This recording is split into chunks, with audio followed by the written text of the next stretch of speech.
మనిషి ఆశతో జీవించాలి. ఆశ ఎంత ఉత్సాహాన్ని ఇస్తుంది, మన ముందు తీసుకెళ్తుంది. ఆశ లేకపోతే జీవించడం. ఆశే ఈ ప్రపంచాన్ని, ఈ సృష్టిని నడిపించేది. ఆశతో సరిపెట్టుకోలేము. దురాశ, ప్రతిదానికి దురాశ, అత్యాశ ఇలాంటివన్నీ ఉంటాయి. అత్యాశ అంటే ఏంటి? మనకు ఉన్నదాన్ని సరిపెట్టుకోలేక ఎవరిదే చూస్తే దానికి ఆశపడటం అత్యాశ. మన స్థాయిని మించి కోరుకోవటం అత్యాశ. అన్నీ నాకే కావాలనుకుంటాం. దీనికి మించి ఇంకా దురాశ. దీనికి ఇంకా అద్దు పద్దు అంటూ ఏముండదు. చూసిందల్లా ఇతరులు ఏది కూడా కావాలనుకుంటారు. నాది కూడా సరిపోయచ్చు, అందరిది నాది, ప్రపంచం అంతా నాకే కావాలని దురాశ పడతాం అనమాట. అక్కడికి మనిషి పతనం అవుతాడు. ఇలా రాగానే ఈ దురాశకి మనకి ఎప్పుడైతే లోనవుతామో పతనం ప్రారంభమవుతుంది. అక్కడి నుంచి మరీ ఇవన్నీ అయిపోయినాయి అనుకుంటాను, నిరాశ. ఇవన్నీ సాధించినా కూడా మనిషి ఇందులో ఏది మనకు లభించకపోయినా నిరాశకు లోనవుతాడు. ఆ నిరాశ మనిషిని కృంగదీస్తుంది. ఆలోచన నుంచి వెనుదిరుగుతారనమాట. ప్రతిదీ ఎంతో బాధ కలుగుతుంది, మనసుకు విశ్రాంతి ఉండదు.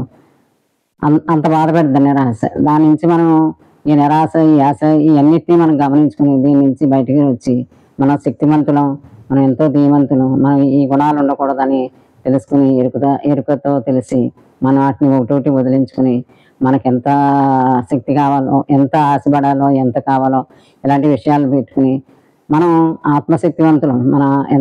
మనలో ఆత్మశక్తి ఉంది. అది ఎంతో, దాన్ని నమ్ముకుని మనం ఉండాలి. మనం ఎంత కష్టాల్లో, ఎంత సమస్యల్లో కూడా మనం ఈ ఆత్మశక్తి వల్ల మనం దాటుకుంటూ వెళ్తాం. ఎలాంటి కార్యాలైనా మనం సాధించగలం. దురాశ వల్ల, నిరాశ వల్ల మనం ఏమీ సాధించలేం. ఆత్మశక్తి వల్ల, ధైర్యం వల్ల మనం ఎంతో సాధిస్తాం.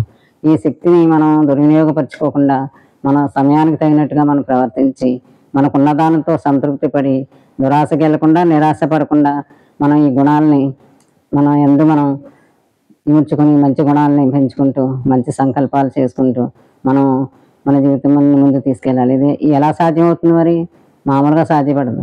ఆధ్యాత్మిక జీవితంతో, ఆధ్యాత్మిక మార్గంలో మాత్రమే మనం దీన్ని సాధించగలం. అందుకని మనం యోగ విద్యను నేర్చుకోవాలి, ఆత్మ విద్యను నేర్చుకోవాలి, ఆత్మస్వరూపం అని తెలుసుకోవాలి. అప్పుడు ఇవన్నీ మనకి ఆట కింద ఉంటుంది.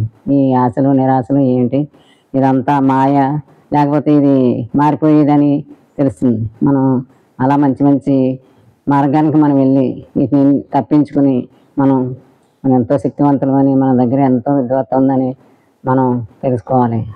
ఇలాంటివి వింటూ ఉంటే మనకి జ్ఞాన మార్గం అన్నమాట. జ్ఞాన మార్గమే మనల్ని కాపాడుతుంది. ఆ మార్గంలో మనం పయనిద్దాం. అందరం వినండి, తప్పనిసరిగా విని మీరు శక్తిని పెంచుకోండి. మీకు వచ్చిన సమస్యల్లో ఇలాంటి మాటల్ని విని వాటిని అన్వయించుకుంటే ఎంతో శక్తి పెరుగుతుంది. మంచి మార్గం ఇది. సరేనా?